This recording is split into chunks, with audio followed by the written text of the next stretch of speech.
अस्सलाम वालेकुम। एक रिसर्च कंडक्ट की गई बाय विलियमसन एंड मेंडे और उस रिसर्च में 10,000 लोगों को जमा किया गया, जिनमें से आधे ग्रुप को कहा गया कि आपने ये चीज़ फॉलो करनी है और आधे लोगों को कहा गया कि आप ये चीज़ फॉलो नहीं करेंगे।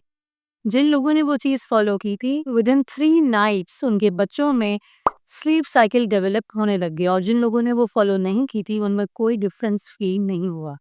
तो वो चीज़ क्या है? मेरा नाम है डॉक्टर हिना बे। चलें वीडियो की तरफ चलते हैं। तो वो चीज़ है प्री बेड टाइम रूटीन।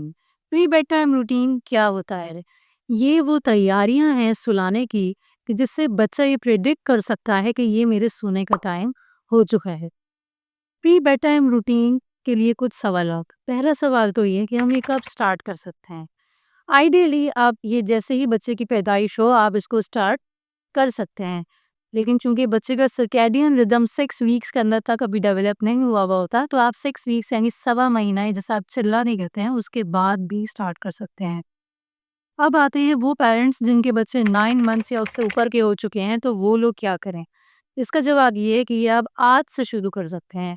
इस फॉर्मूले की अच्छी बात ये है कि ये किसी भी टाइम स्टार्ट किया जा सकता है और ये एप्लीकेबल हो जाता है, बच्चा का स्लीप साइकिल डेवलप होना शुरू हो जाता है। अब हम बात करते हैं कि प्री बेड टाइम स्केड्यूल के अंदर कौन सी चीज़ें शामिल हैं। अगर आपका बच्चा मिसाल के तौर पे 10 बजे रात को सोने लगता है, तो आपने 9:30 या सवा 9 बजे के करीब बच्चे को फीड करवाना है, उसकी नैपी चेंज करनी है, उसको कोई लोरी सुनानी है। अगर तो वो स्टोरी सुनना पसंद करता है, तो उसको स्टोरी सुनाइए, उसे गोद में लीजिए, कमरे के अंदर खामोशी कर दीजिए, कमरे के अंदर अंधेरा कर दीजिए। अंधेरा इतना होना चाहिए कि आप कोई किताब नहीं पढ़ सकते। ये रूटीन आपने डेली सेम टाइम में फॉलो करना है। अगर आप 9:30 बजे ये चीज़ स्टार्ट करती है, तो नेक्स्ट डे भी 9:30 बजे ही शुरू करेंगी, उसके नेक्स्ट डे भी ऐसे ही करेंगी। आप ये परसिस्टेंटली करती चली जाएंगी। इससे फ़ायदा क्या हुआ? स्टडी ये बता रही है कि इस तरीके से करने से बच्चे का स्लीप टाइम रात भर का बड़ा हो गया, ज़्यादा देर तक सोने लगा, मदर की नींद पूरी होने लगी। और सोने से पहले जो बच्चे रो रहे होते हैं, तंग कर रहे होते हैं, सो नहीं रहे होते, वो पीरियड शॉर्ट हो गया। बच्चा और पेरेंट की रिलेशनशिप सिक्योर बॉन्डिंग डेवलप होने लगी। तो इस एक छोटी सी प्री बेड टाइम रूटीन से बहुत ज़्यादा डिफरेंसेस देखे हैं। अब हम बात कर लेते हैं वो बच्चे जो अभी 6 हफ्ते से छोटे हैं, यानी अभी अभी रिसेंटली बॉर्न हुए हैं। ऐसे बच्चों का आपने लेकिन रूटीन कंसिस्टेंटली सेम ही फॉलो करना है, लाइक नैपी चेंज, फीडिंग, सॉडलिंग। सॉडलिंग में आपने ये ध्यान रखना है कि आपने उनको ओवर हीट नहीं कर देना। वाइट नॉइज लगाइए, लाइट्स ऑफ करिए, खामोशी कर दीजिए और कमरे का टेम्परेचर नॉर्मल होना चाहिए, ना बहुत गर्म ना बहुत ठंडा। 6 वीक्स ऑनवर्ड्स बच्चों का सर्कैडियन रिदम डेवलप हो चुका होता है।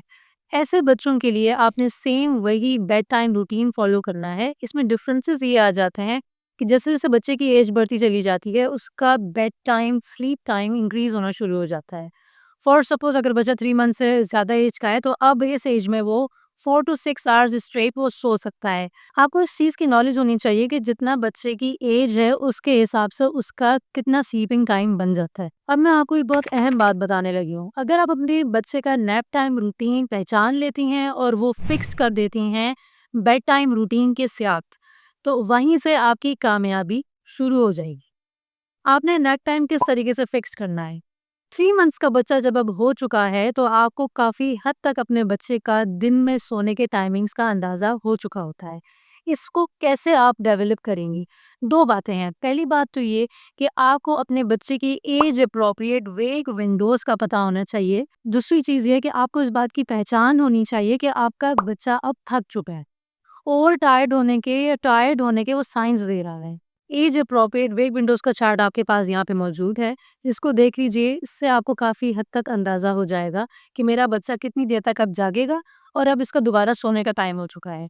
जैसे ही नैप टाइम आपने फिक्स कर दिया, बेड टाइम रूटीन उसके साथ और नैप टाइम रूटीन दोनों मिल के बच्चे का स्लीप साइकिल डेवलप करने में बहुत इंपॉर्टेंट रोल प्ले करेंगे। इस तरीके से आपका बच्चा ज़्यादा टाइम सो सकेगा रात को। लास्ट में बात कर लेते हैं कि जो बच्चे 3 महीने से छोटे हैं, उनका भी नेट टाइम डेवलप नहीं हुआ हुआ, तो उसके लिए क्या करना है? देखिए, ये थोड़ा ट्रिकियर मामला है यहाँ पे।